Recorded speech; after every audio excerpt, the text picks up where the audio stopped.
driver off the deck for Corey Connors. Here's driver off the deck for Victor Hovland. So the driver off the deck. I know you would try this, right?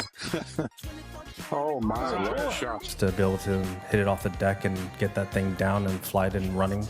You have to put your foot on the gas. You pull out the driver off the deck and you put it on the green all the way up the hill. Welcome back to another episode of Off the Deck. Of course, Off the Deck is brought to you by Idika Golf. I am wearing the new Capri Polo right now. Visit idika.golf. That's IDAKA.golf, and make sure you use promo code OTD for OTD25 for 25% off your purchase. That is a legit code. I mean, it's not a 10% or 15% like you see some other people giving out. Truly 25% off your purchase, which provides a ton of value. Mr. Steve Strano, welcome to Off the Deck. How are you doing? I'm doing great. I mean, it sounds like we both had busy days working, so now it's the fun part. You know, we both get to sit down and talk golf for an hour. Right. Absolutely. Absolutely. So I like to allow guests to introduce themselves. So what is it? Who is Steve Strano? What are you doing right now? And then we can go into why we're actually sitting down to chat. So my name is Steve Strano. I'm the creative director for Otey Putters. And we're currently in our 9th week of relaunching an 80-year-old company. Right now, we make hickory-shafted putters, which on its surface is like, hey, who's using Grandpa's putter right now? But when I first discovered this brand, I'd been legitimately using a hickory-shafted putter in my bag with all of my modern Callaways. It's a feel thing for me. It's something where people would go, you're using that? And it's like, yeah, absolutely. And then I'm collecting their money on 17 kind of thing. So I love using a hickory shafted putter and stumbled upon the Otey story late last year and discovered, I grew up in the golf world. My dad played semi-professional and professional golf for 18 years. And I felt like I've read all the books and I've known a lot of the big names, including manufacturers, but the Otey story evaded me, and come to find out they won. I guess their putter helped lift 5 winners at Augusta in 10 years between 1947 and 1957, and that just blew me away. I was like, that is such a powerful story. And then you look at the putters; they've got this beautiful brass insert. They're good looking, they're eye catching. And when I first reached out to Otey, I was like, what can I do to help? And I didn't know it at the time, but he was a month from closing down shop last year. So we, I came on board and helped him, redo the social media, redo all the websites, and kind of touched on the stuff that he wasn't good at. He's a 75-year-old guy that loves making putters, and I think we all have our blind spots, myself included. So I was like, how can I fit, myself into this, this puzzle, this Otey puzzle, to help, bring light to you and to this amazing company and this amazing story. And we did a soft launch late last year. We sold more putters in a week than he did in the best month in the last 20 years. And he was like, okay, hold on. We got to stop. we got to relay the foundation here. We've got to, kind of get some things in order. And then we're proud to say for the first time in 35 years, he's got a building that he can call his own, and we are off to the races. That is really exciting. That's incredible. So it was interesting to me that you mentioned that you were playing with a hickory shafted putter on your own. So tell me a little bit about your background and growing up with a father who played semi-professionally. And then also, how in the world did you end up with a hickory shafted putter in your bag in 2026, just anyway, before you even came across Otey? It's such a weird story. So when I was going to college, and I played football in high school, and going into college, I was like, I'm kind of business minded, but I grew up in the golf world. What can I do to marry the two worlds?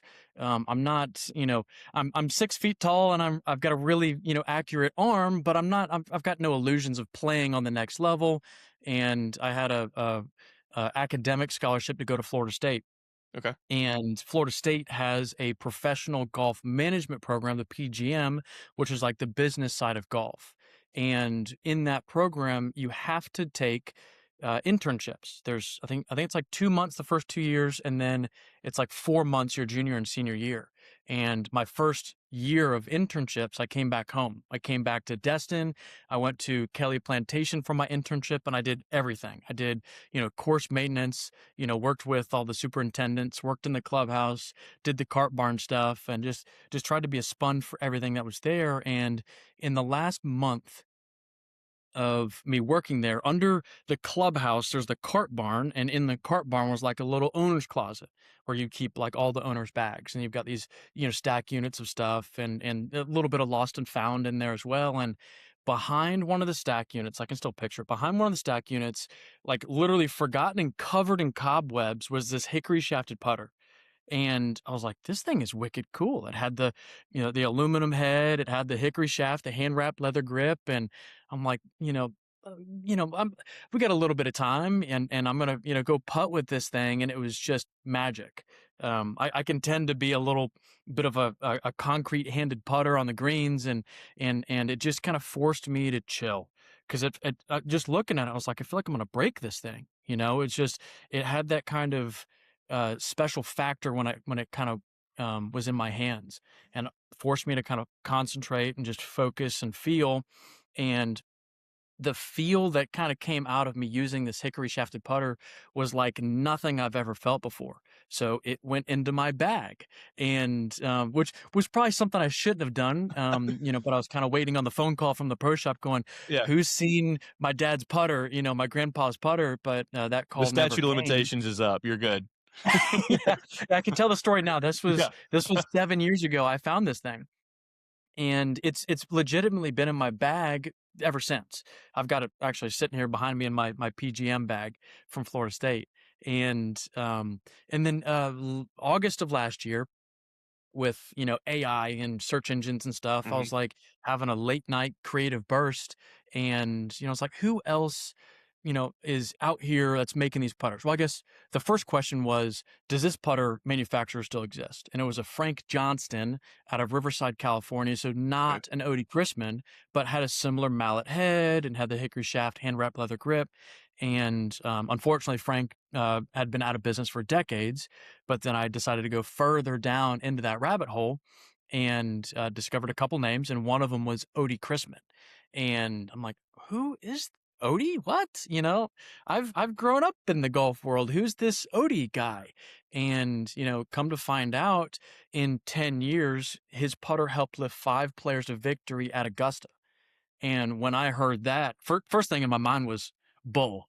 That's too cool. You think like that'd be a name that'd be, still be around. Like that'd be a, they would have modernized. They'd still find a way to exist somehow. And the more that I dug around, the more it was like, no, this story's real. The website was just, very mid. They weren't doing much on social media. I mean, if you can imagine, the company was being ran by a 75-year-old guy that loves making putters, but just hadn't modernized anything else. And so I ended up meeting Mr. Otey Crisman, who's the second generation. So that's where I want to stop you for a second. So what did that conversation go like of you reaching out to him and telling him what you wanted to do? So it was such an incredible conversation, because it happens every time that I introduce someone to him now when I'm there. He is a golf nut. He is in the best way possible. He's 75. He remembers names like he just met him yesterday, and he'll pull these amazing stories, these golf legends, like oh my goodness, like he was talking about Gary Player the other day and how he met with him in Birmingham in 1975. I'm going, holy smokes, like what? Like, and but he's from Selma, Alabama, so he's just a good old Southern boy, and he just grew up around these guys, and I was talking to him last week, and he mentioned, he's like, it was just something that the family did. The Harrises owned the tire shop, and the Johnsons, ran the whatever, and my dad just built putters, is what he'll say. And it's just like, he just never thought that he was famous or his family was famous until he legitimately turned 30. So it was just something that he kind of grew up doing. That's just what dad does. So, and he still, you still talk to him and you go, "Oh, you still have that feeling." It's just, he makes putters. That's just what that's Yeah. just what he knows and what he loves. He's just a craftsman through and through.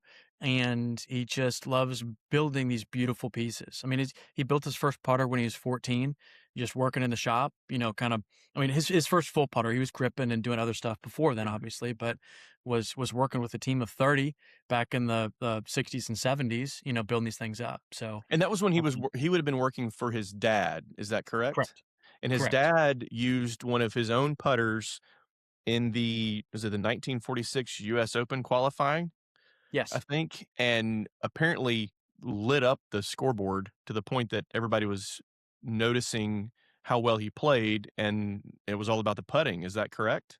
Absolutely. Yeah, so if you can imagine back in the day, so 1946 is spot on. And so my Odie is Odie the third. And so his dad was Odie the second. His Odie the second's dad was also a really good golfer. So Okay. there's three generations of Odies that were really, really good ball strikers.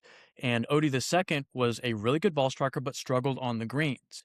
So around this time, putters were mostly one material. I mean, think Bobby Jones, Calamity Jane, Mhm. hockey stick style kind of stuff. Yeah. And so he was like, well, greens are getting faster. They're getting a little more challenging. I need help with my distance control. So he went literally 2 blocks away to the Alabama, it's like the aluminum metal shop, had a head cast, put the insert, the different weighting mechanisms in there, and then finished fourth in the country in US Open qualifying. It's And nuts. it's just nuts. And this is back when, if you're playing golf and you're winning tournaments, you're walking away with like a check for $500. So it's not by any means like it is today, where you win a tournament and you get to live off of your earnings. So a lot of the pros that were around Odie Senior at this time would, go play the tournament, and then they go back to their head pro jobs at their golf courses. Back when being a head pro meant that you were a pro. It was hey, you're here making money, you're at the clubhouse, and then for 4 or 5 months of the year you're out on the circuit, and then you come back home. So when Odie Senior was winning, sorry, when Odie Senior made his big statement at the U.S. Open in 1946, he's playing with all these guys that have connections at some of the most prestigious golf courses around the country, and they go, "I got to get me a dozen of those. I got to get 20. I got to get 30 or 40." And so he came back home to his wife, and he's giggling to himself, counting the receipts of people going, "Hey, I want to get some of these putters." Yeah. And he had, I'm gonna get the number wrong, but I'm gonna get close. He had made in basically a weekend like $4,500, which is an insane amount of money back then. Right. And he's like, "Honey, I'm in the putter business." Off of He pre-order for putters. he's pre-orders for these putters that then went out to these just insanely amazing clubhouses around the country. And then goes on to get them in pros' hands to win 5 Masters. I guess it was the 1947 Masters, I think. Was it Harry Vardon that used one? No, No. so that would have been Demerit. So Oh, so Demerit yeah, won. Jimmy Demaret. Yeah, Demerit won twice. So 2 out of Demerit's 3 wins were with an Odie putter. So it's the 17H and the 51H that Demerit used. And this is also back in the day, getting to the name of Odie. So you had Spalding, you had McGregor, Hogan was coming out with his own stuff. So all of these golf club manufacturers were known by their last names. So Odie at that time, it was known as an Odey Crisman putter, and he was Okay. trying to kind of popularize, it's a Crisman. But the public and the people using the putters are going to determine what it's called. And Right. Demerit, who's a super colorful, what he was known for wearing reds and yellows and singing as he walked down the golf course, and he was always the center of attraction at the pub after the round kind of thing. And they're going, "Jimmy, what's that putter you're using? It's rolling pretty good." And he's going, "Oh, this Odie is hot today." So the name flipped for Odie to be the first name. So it became, it's an Odie, was on all the literature and all the magazines for the brochures for the pro shops. It became known as an Odie, not an Odie Chris. I mean, it became known as both, but more primarily as an Odie. Yeah. That's wild. So you discover late one night, you're browsing and find that there's a shop in Selma, Alabama that is still making hickory shafted putters. And then when did it kind of come to you to reach out about helping them revive the business? I mean, that had to be a level of entrepreneurship there in you of wanting to do that, of like, yeah, you know what? I'm gonna kind of stick my neck out there and see if they'll let me do this. Right, right. So at this time, I'm still doing it. I've got two full-time jobs. I'll joke and say, which is very true. But for better or for worse, I work full-time in real estate as well, Okay. and so I do video marketing for my real estate business, which includes website development and email marketing campaigns, and I've had a ton of other previous businesses that I've either owned or worked in that have been very entrepreneurial, where I've made my own divisions and had to go build business and build up a book of business and make money for a company or for myself. And I mean, business is hard. Entrepreneurship is hard. Businesses fail every single day. So when I kind of went up to Selma, introduced myself and just was a sponge, just That tried to. unseen, or had you already talked to Odie? We had a brief email back and forth. We Okay. talked on the phone for like half an hour. Hey, I'd love to come up. I want to come see the shop. I want to learn more about you and your story. And luckily, from the Panhandle of Florida to Selma, I mean, it's only 3 hours. So, Yeah. or at least the way that I drive, it's 3 hours. So, Okay.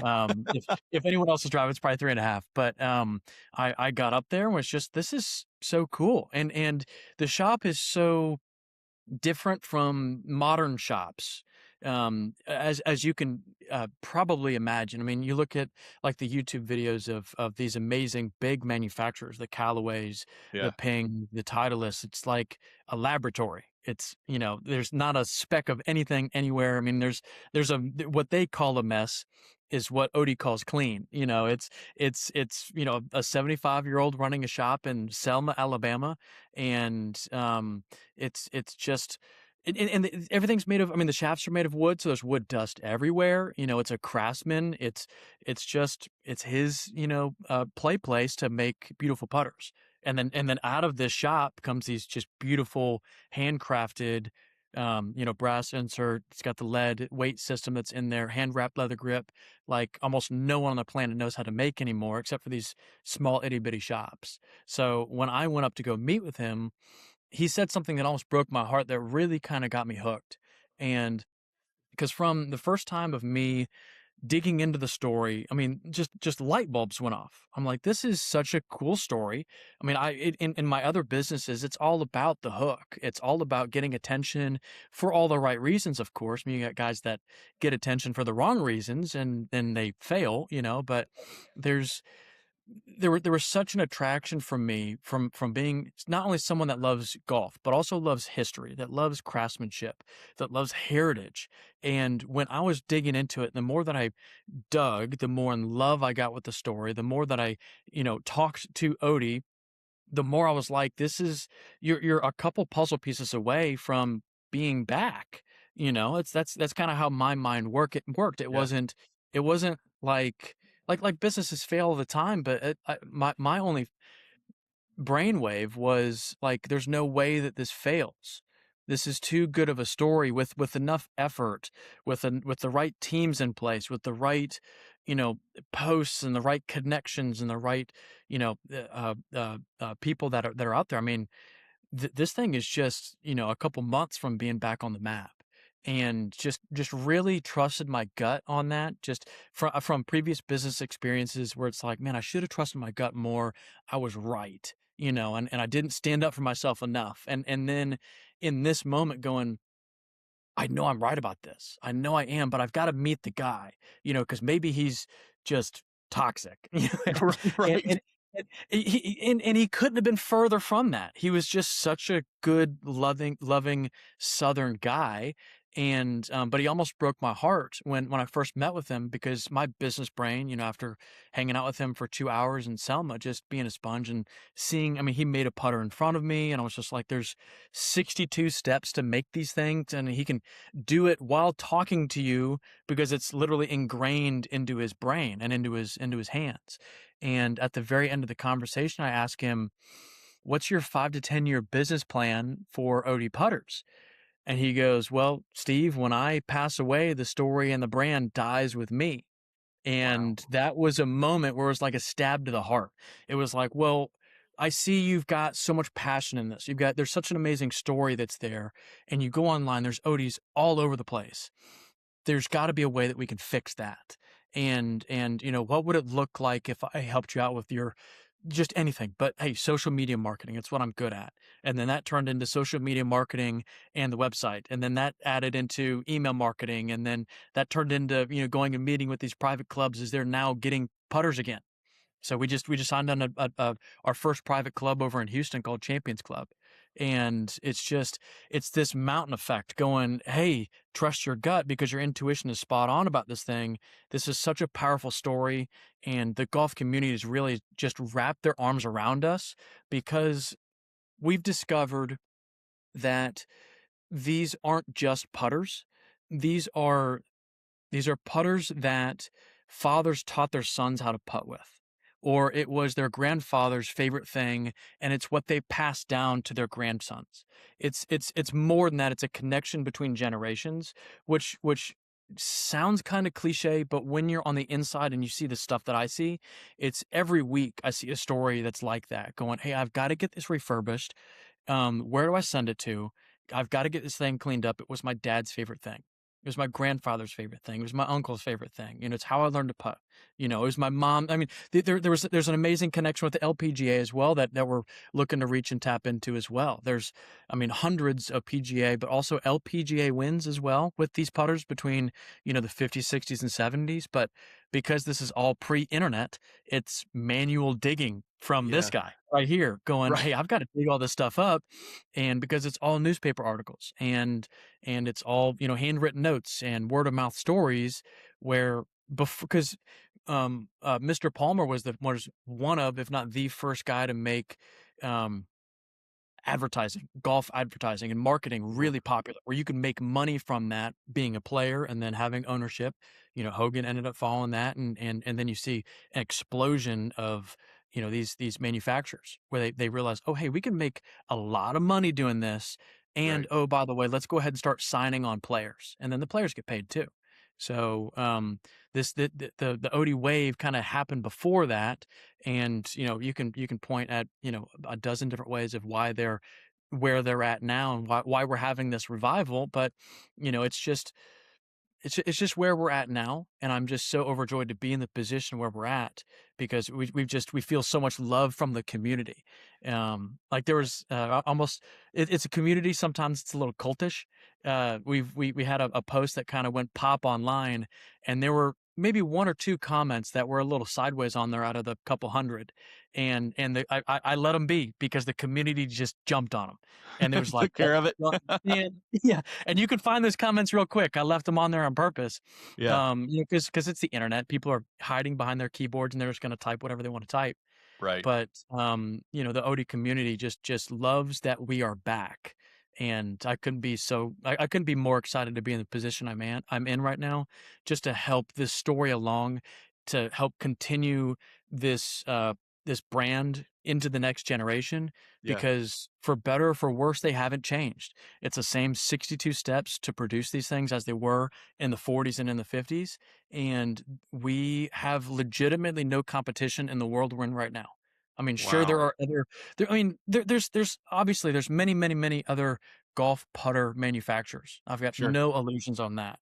But who's currently out there making a hickory shafted putter specifically from the 40s through the 70s? There's nobody. You've got guys that are making kind of a dying art anyway. Like we've had Trevor Larson on the show, and he said he's one of 4 or 5 guys left in the country that makes persimmons. Right. And that's it. He's a great guy. I've had some good conversations with him as well, but he's finding out stuff that I'm finding out as well, which is I'm a big analytical guy. I love looking at data. I love looking at who's watching and who's paying attention. Mm-hmm. So my hypothesis when I first started out was, and I love being proved wrong. So my hypothesis was the only people that are going to care about this are the gray hairs, are the guys that are over the age of 65, where they had one when they were kids, and that's still true, but we're seeing such a magnetic effect from people that are younger than 35 that are going, what is this story? Yeah. This would have been my grandfather's putter, and he would have been hanging out, or he would have known who Demerit was, or Doug Ford, or Kerry Middlecoff, Jackie Burke Jr., all these amazing Yeah. players from back in the day that are footnotes, and they're not footnotes to people that know and enjoy the old guard, but to the guys that grew up there my age, they're going, man, I don't really know anybody besides Bobby Jones, Nicholas Palmer, Snead, and Player. It's like, well, they were at that level and became those good of players, and became known for their accolades because they had to beat some guys that Right. were established, were those guys. So it's the previous generation allowing the next generation to come in, kind of thing.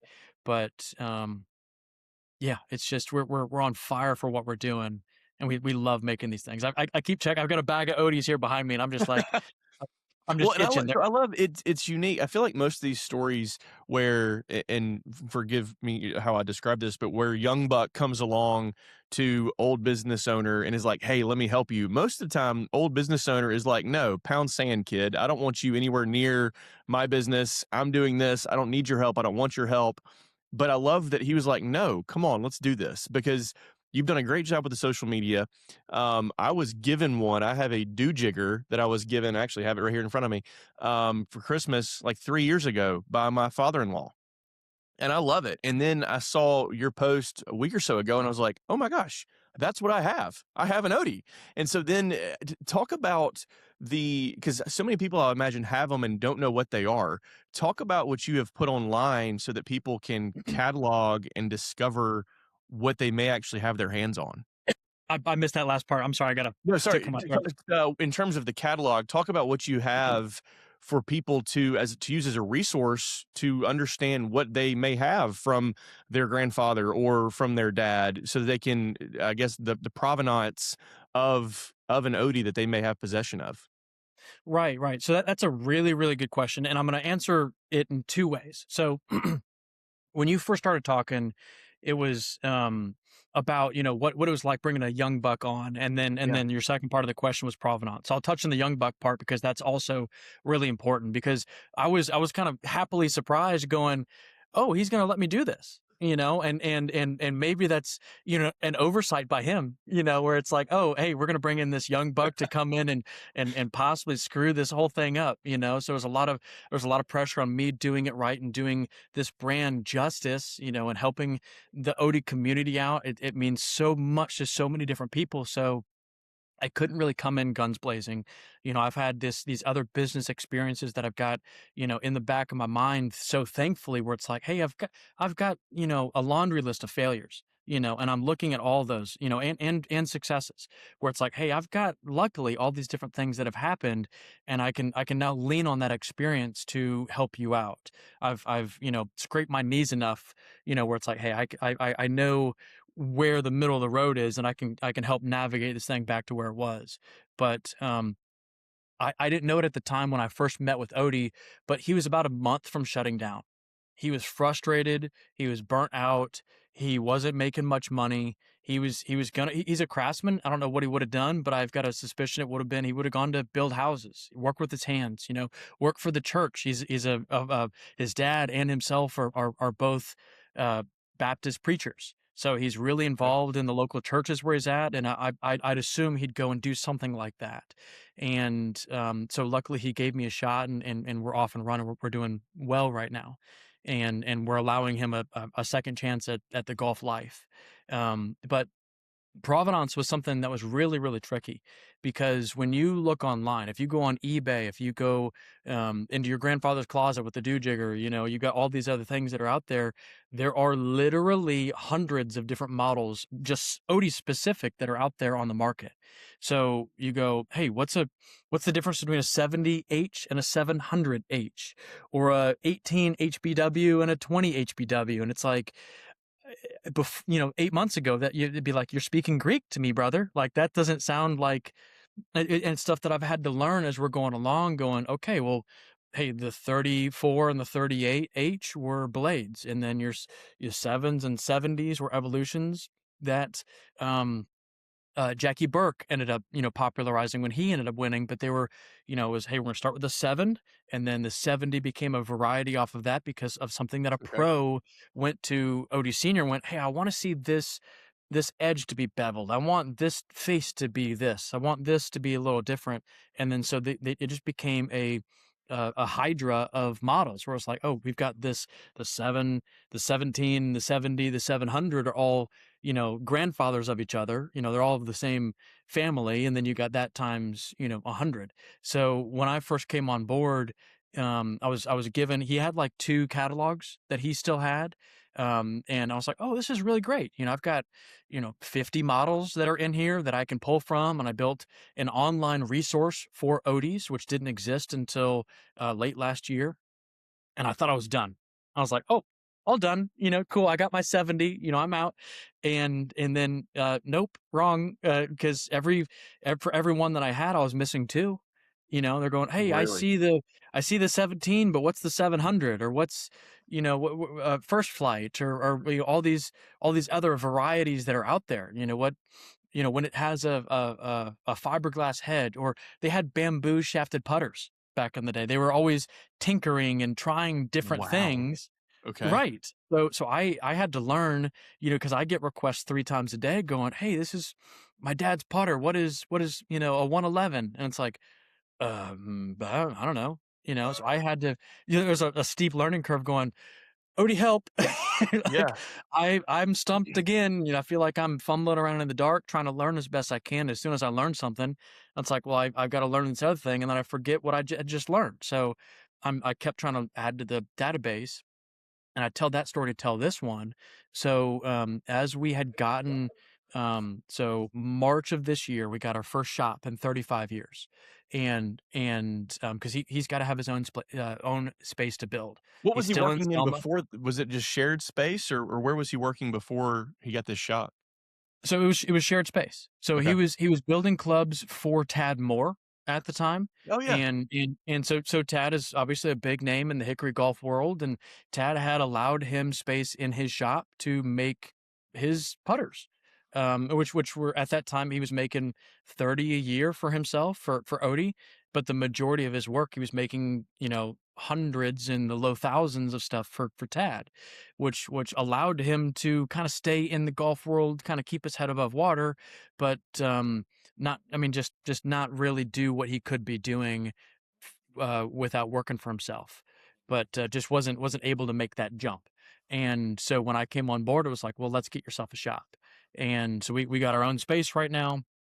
And 3 weeks ago, I went up to Selma and spent, I did 50 hours in 4 days, just remodeling the entire place. I brought some guys in there, started moving some walls, repainting the walls, moving a bunch of stuff around. That way we can allow to not only have people come through, where it's not like, an old shop. Golf shop. Hey, I've got no illusions. It's still a golf shop. It's still, my mom would go, it's not mama clean. I'm like, definitely not. I've got no illusions. You can't drop food on the floor and pick it back up, but it's cleaner. And so we got it all fixed up where, hey, if people want to come through, which people have been asking like crazy, hey, I'm in Montgomery, I'm in Prattville, I'd love to come stop by. Now we can do that. Now we can have people come through.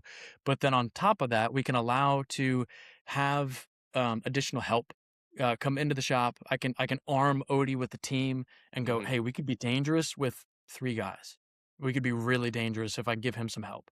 But then also the 5 to 10 year plan along with that is, hey, we can preserve this story for the next generation. My biggest fear is, if push comes to shove, I think I could figure it out, but it'd be a steep learning curve for me making these things. But I want to not only learn how to do it myself more. I know how to do it, but I don't have the muscle memory like he does. But just bring some guys in and train them the way they should be trained. Because my greatest fear is he gets hit by a truck, and it's like, well, yeah, this is going to be tough now, so trying to help out with that. But so when we were up in Selma, we were going, it's a 6,000 square foot place. The back 3,000 square foot is storage. It's dusty. not even lit. It's just, golf stuff.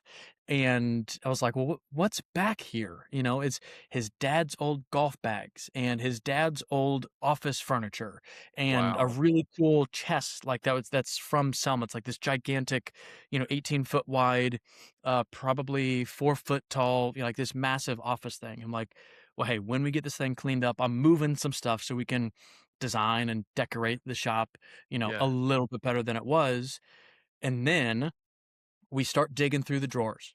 And as we're digging through the drawers, we find catalogs from the 40s, from the 50s, from the 60s. So I've got I 7 have catalogs. chills. That's Right, so cool. right. That's so cool. Yeah. So catalogs with his dad's face on them. And like these putters where it's like, oh, that's what a 111 is. I see it here. Oh, the 38 that looks like the oh my goodness, the Arnold Palmer, the 8802. It's like, oh, they've got 10 blades that are close to that. They've got their varieties on the Calamity Janes. They've got their varieties on their own makes and models that pros had gone to them and gone, hey, I want this little change. The bamboo shafted putters, the fiberglass putters. It was just a treasure trove of information, and I'm like, I'm taking these. These are mine now. I'm going to scan them. These are all going online. These are going to be part of the online Otey resource. That way, when people come to me for questions, I can not only help them out more, but I can also point them to that resource going, I've got I think it's 6. I think there's 6 catalogs that are online right now. So go check those out first. And then on top of that, I've got a 4,000 word article that's searchable. So just go Command F that, and you can search the entire document and find out more about the dating potential valuations of it. And hey, what grip cap is on there? Because that can really help. Oh, it's got the Selma stamp. That's going to be pre-1965. You can tell if a grip's been replaced, more than likely. If it's worth being refinished and refurbished, because sometimes dents and dings and patinas are character, but there's sometimes where it's like, hey, you should probably get this thing refurbished because it's not playable or whatever. But Yeah. we just did a massive amount of. I mean, it was a treasure trove of old That's so catalog, cool. That have and it was been in just there for nearly 100 years. it seemed like it. Like, that What it is seemed like so. it. It And was just Nicolas Cage, National untouched. Treasure. You dust them off. Yeah. It's just like, oh my god, So it was we had those, and then there was a literal treasure chest that was in there. So as I'm back in there, on the office desk that was back in the corner, there was a chest that was on top of it. It was a big black, probably 4 foot wide, 2 foot tall chest. And as I'm kind of cleaning stuff out, I just kind of, eyeballed it. I'm like, that is a good looking chest. That'd be a good piece of decoration, is what I thought. And then I pull it out and I open it up. It's Odie Senior's World War II chest. So it has, and I've kind of put Oh some my teasers gosh. online. So there's three newspapers in there, like the Miami Herald, the Miami National. There's like 3 Miami newspapers saying, World War II is over. It was like the big World War II, Yeah. news that he had capped. It had all of his old Army caps. It had his because he was in the Army. He didn't go overseas and serve, but he was doing stateside stuff with soldiers that were coming back and they were getting rehab. So he'd worked with Snead and Hogan back in the day when they were, all these soldiers are coming back to the States and they've got, missing arms and missing legs. They were part of the rehab programs going, hey, you're going to hang out with us with a bunch of these pros and you're going to be outside and you're going to learn to walk again and maybe hit a golf ball. So Wow. he's hanging out with, there's pictures of that, there's pictures of him in his Army uniform. And then there was, a bunch of personal items that were in there. There were a bunch of negatives that I'm still I'm sending to go get developed that were like original putter photos from who knows when, from back in the 40s and the 50s. And then there were, remember when I was telling you about 1946 U.S. Open goes kaboom, and Yeah. then he gets all these sales? There's 4 of those ledgers that are in there between Oh my 1947 and like the 1951 of like Lloyd Mangrum and oh my goodness, Fazio was in there, George Fazio. So Fazio's grandfather, I think, And there's just an incredible amount of these old pros that were legends back in the day, but they're going, Placing hey, their order. I want 12 orders of Odeys, send Oh, them that to is Cypress Point. wild. It's just when I open it up, I was like, I feel like I need to be wearing gloves Yeah. because it's just we've got to protect all of this. We have to document it because it's what I would call an impossible artifact where these things shouldn't exist. These things should have been lost to time because, especially from a family where it's just what dad did was build putters. Why would they keep that? Yeah. You know, Yeah. but Or that someone had nothing the happened foresight. to them in 50, 60 years, no fire, no just nobody throwing them out. The fact that that cat or the chest was never sold at a yard sale. I mean, it is wild that that is still around. Right. Exactly. That was exactly my thought. And going, hey, someone had the foresight to take these and hide them. And it wasn't like they were all stacked neatly on top of each other. It was like one was in this desk drawer, and then one was over here, and then one was in this filing cabinet. It was Okay. just like, oh, these things are. I mean, they were kind of all in the same place, but not. So it was just something that was really just such an incredible find, and this is news within the last month. Like, it was just like, oh, this is really, really cool. I've done one video on it, but I'm looking to kind of, slowly drip and drab, Yeah. information because I'm trying to kind of stabilize sales a little bit. We're having a lot of fun right now, and people are just on fire for this story. But it's these little things that build connection to the past, and it's when I found it first. I mean, Odie's so funny. He was like, "Oh, hey, I guess you got the treasure trove that you were looking for." And I stopped him. I was like, "No, this is your treasure trove. This is not mine. This is not my story. I'm the guy holding the megaphone right now, Yeah. and this is all you. This is your family. This is your story. I'm just the guy that connects you with the world. I'm just that little Yeah, you're off the ramp. conduit. Yeah. I'm the conduit. Yeah, yeah. So is That's he all it is. rejuvenated by all this? Like, has it fired him up? Oh, he's floating. I think he's probably gained a couple inches. He's gotten Yeah. taller.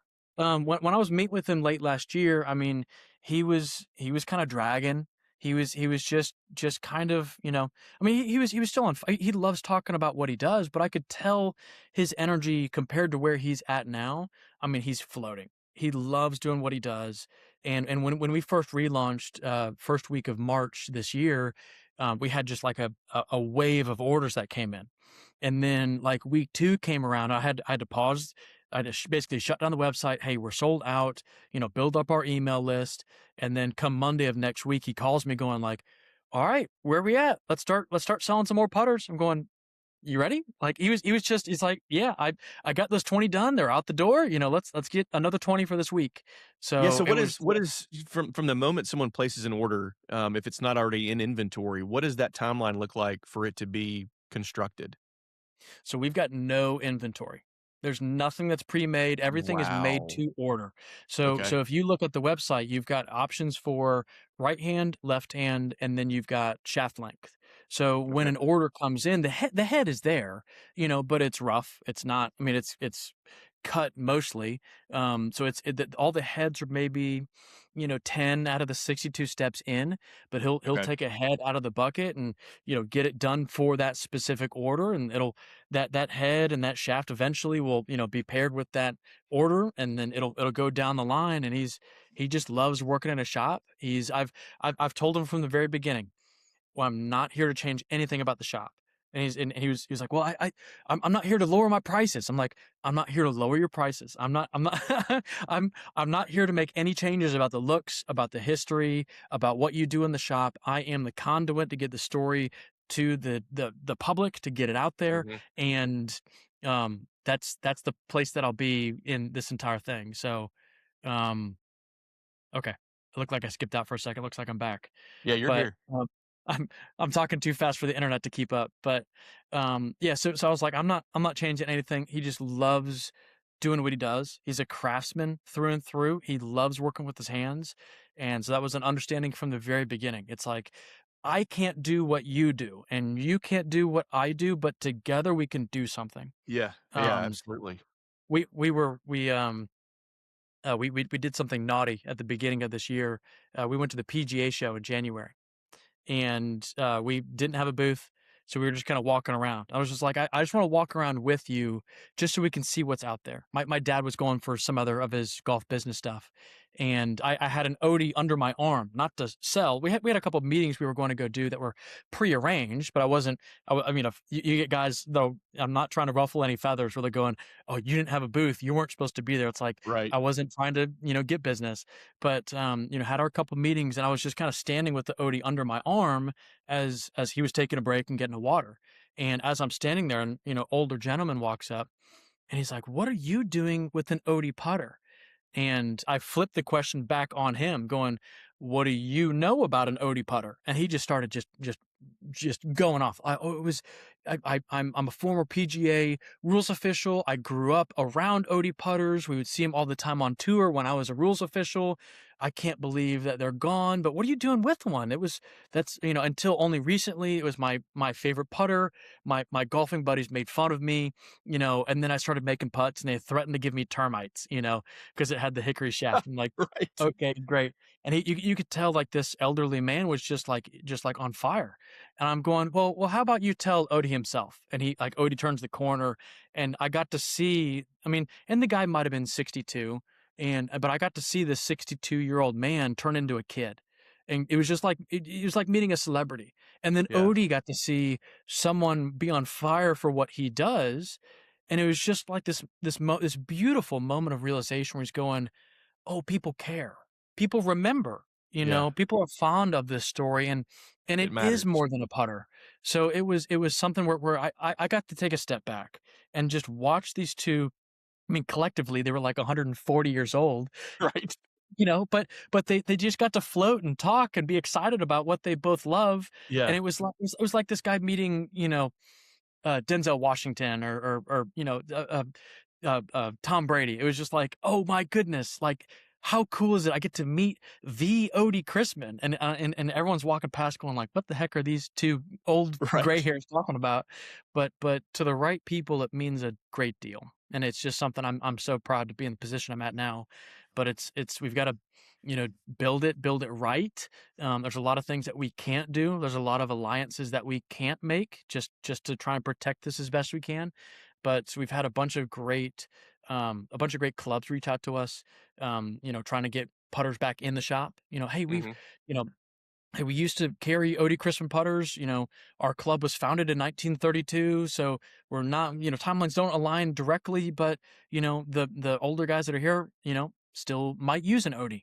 So let's Yeah. get you guys back. So we're still rebuilding that.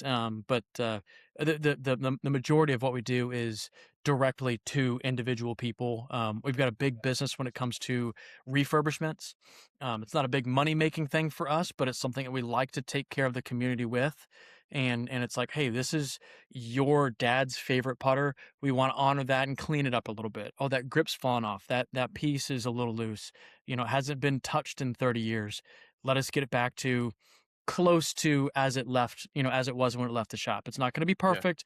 We're not trying to remove all the character from it, but what is it going to look like if we, add a little bit of TLC to this?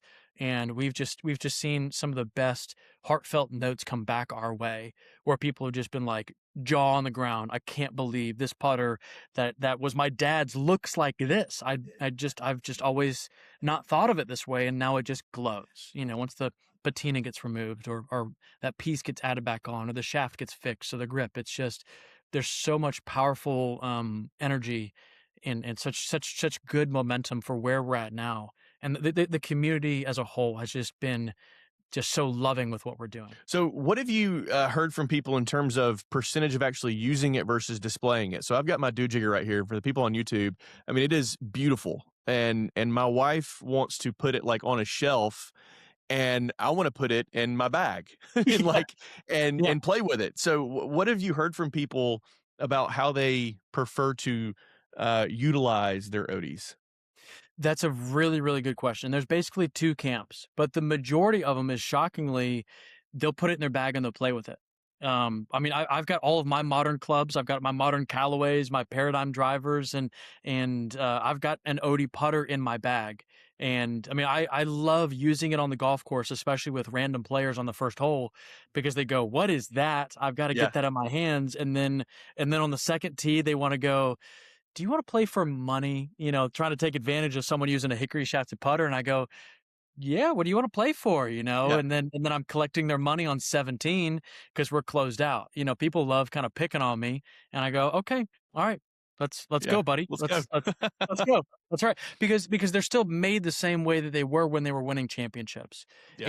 And I feel like for people that understand what it is and have confidence with their putting stroke and the belief in what they're using, there's almost nothing better. I mean, we're not going to win the technology argument. We're not going to win, with the CNC machines where it's this laser computer kind of deal. Are we going to be back on tour in our current form? I don't believe so. But for the average kind of, hey, you play golf twice a month to twice a year.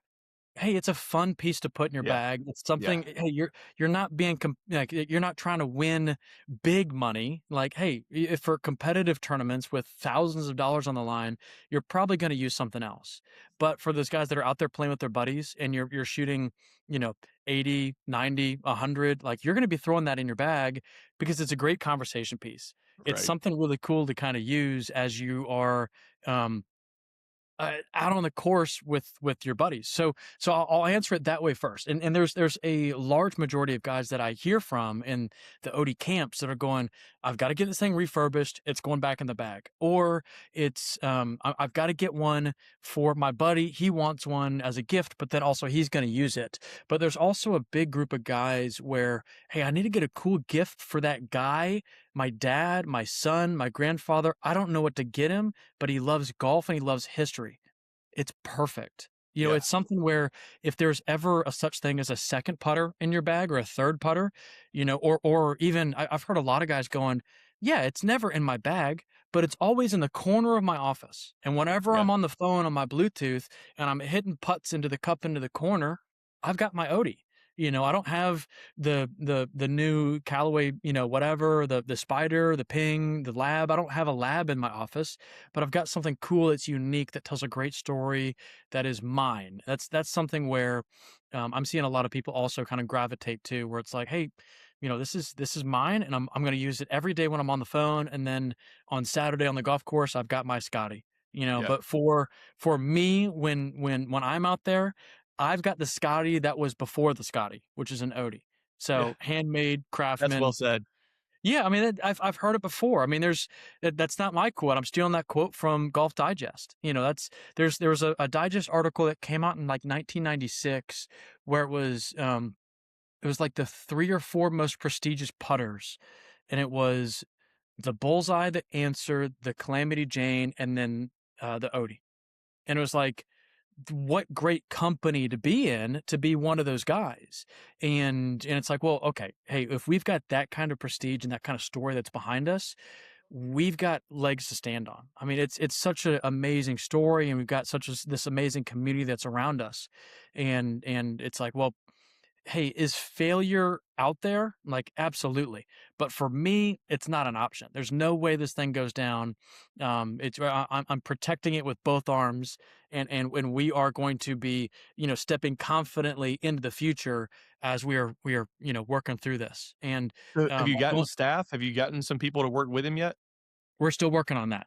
Okay. Because So- I guess, if you get those people, they've got to come in and learn the trade from him.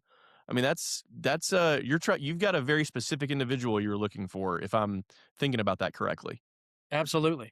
Well, I mean, I'm also thinking about the perfect guy for us, and it could be a girl, but the guys that were in the shop back in the 60s, 70s, 80s, they were all men. But in my mind's eye, I'm picturing a boy that was really good in shop class in high school. And he didn't have the book smarts to go to college, but he loved working with his hands. We all know people that are like that. That are like, man, I don't care about science and physics and algebra and economics. Who cares? But I love building. I love working on roofs. I love, building furniture. We all know, I mean, Jesus was a carpenter, Like we all know those guys, and they've got their place in society, and their language is working with their hands. So I'm currently, I mean, that's been my big push this week, actually. Now that we got the shop all cleaned up and I feel comfortable going, hey, now we can bring some guys in here, and the shop is professional-ish. So now we can reach out to the high schools and reach out to the churches that are in Selma going, hey, there's probably some wayward men that are out there that trying to find their place in the world that have a ton of skill, but they don't know how to apply it. So we're looking for those guys to come in and really, kind of give them a story, give them a way to apply their passion, because there's a way forward for those men, for this company, but right now we're needing definitely some help in that area. So we're very, very hopeful. It's not a matter of if, it's a matter of when, for finding those right guys. And Selma's not a big town, but it's not a small town either. So and it's going through its own revitalization right now. We're in a really cutesy kind of arts and cultural kind of corner. There's a lot of craftsmen and artistic people that are in our area. There's a beautiful golf course, the Selma Country Club, that's around the corner, and it's starting to come back a little bit. I mean, last time I was there was a guy that was moving up there from Miami, and his friends thought he was crazy. And he's like, to Selma, right? And he's like, yeah, my friends think I'm crazy. I'm moving from waterfront to riverfront, And it's just like, well, there's just something special about Selma. So I'm real interested to see what the future is like for us there, as well as what the future is with the company, because we've done a really good job with going, hey, we've got 100. I think there's like 145 technical models that are online. So we've gone, hey, let's pick the best 8. I'm not trying to drown Otey right now. I want to make sure that he's able to kind of keep up with the workload as these putters are made one at a time when an order comes in. We don't have inventory. They're made as the order comes across his computer screen. So we were like, hey, let's choose our best 8.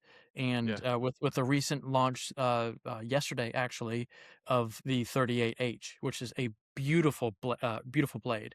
It's a red brass, really corrosion resistant, and it's flat out gorgeous. So we're doing a few things that are a little fun that we're slowly releasing, and trying to test the waters and experiment to get back to where we were.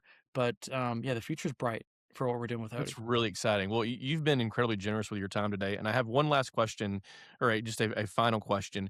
What is the craziest story or phone call or DM you've gotten from someone who has a putter from the 40s or 50s that you've just been blown away about where this putter's been, how the history of it? What has that been? You're gonna get me on this one. So and there's been a few. There's been some really important, really powerful, heartfelt, like tug on the heartstrings kind of stories. Hey, I'm so glad that Otey is back. It was my grandfather's favorite thing. He was buried with this putter.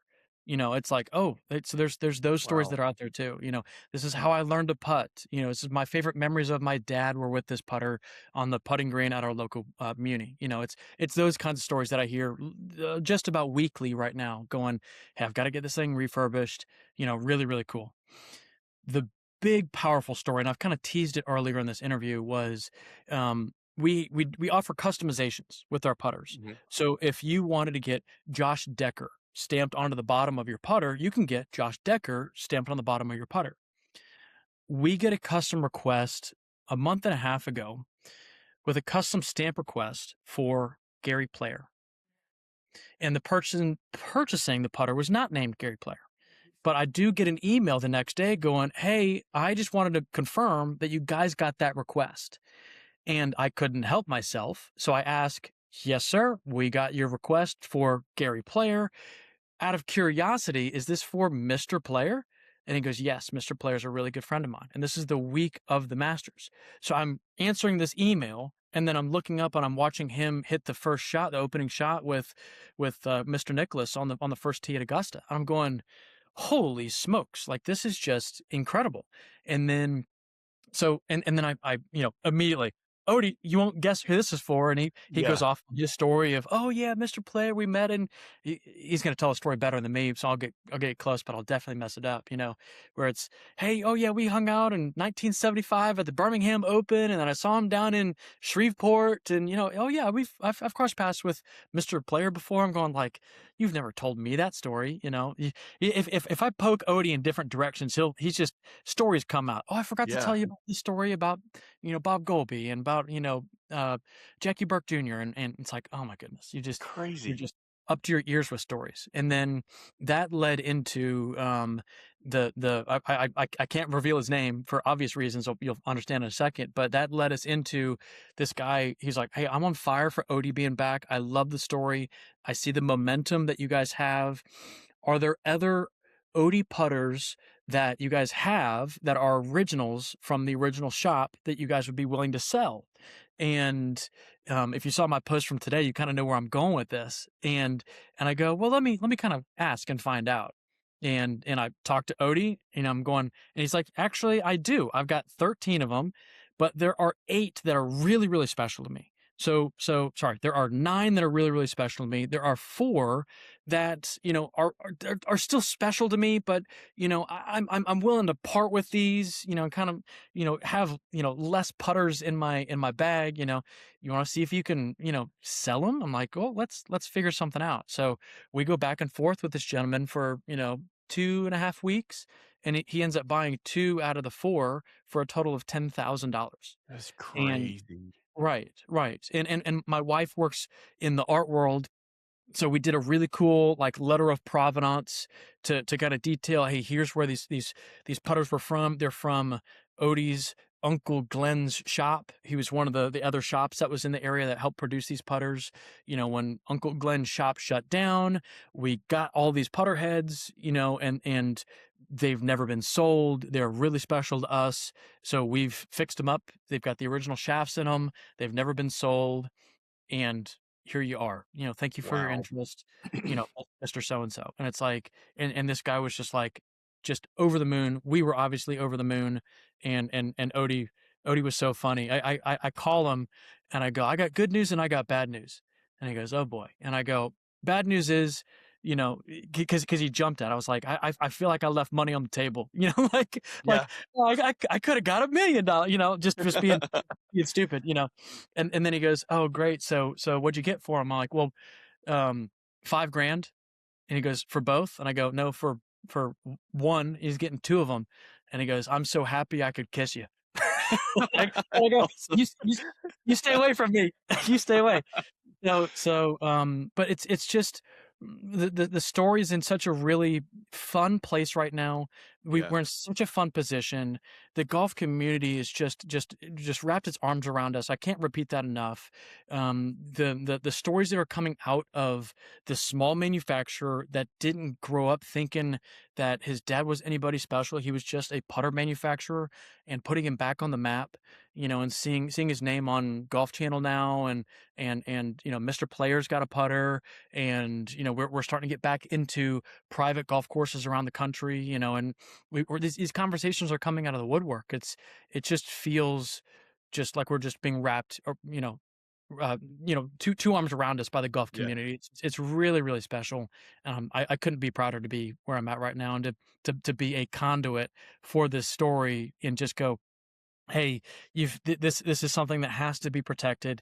It has to be told, because if it doesn't get told, and he passes away, the story is going to be left to a footnote in the the history of golf. So just trying to do our best every single day to keep it going one step at a time, and just there's just so many amazing conversations that I keep having, and connections that just I love doing what I'm doing. It doesn't feel like work anymore. And so there'll come a time and a place where it's like, okay, well, now I've got a real full-time job, and it's this and this only. But just so stoked to be where I'm at right now. That is awesome. Steve, I love your joy. It is infectious, and I love your passion for the game of golf. Hearing the story, it's fulfilled all of my imaginations for our conversation today. Wanted to hear just start to finish how you ended up in Selma, Alabama. I live in Birmingham, so it's right down the road from me, and I'm like, okay, I got to get down there and see the place. You got to come on by now. Yeah, I got to come to the shop. Yeah. We'd love to have you. Very, very seriously. Thank you very much for coming on. I will certainly send you a text, and we'll figure out a time. Next time you're up, I'll shoot down to Selma, and we can either play some golf or hit some putts or do whatever. But thank you for coming on and telling the story. Really, really appreciate it. Absolutely. Thank you for having me. So for Steve Strano, I'm Josh Decker, and this has been another episode of Off the Deck.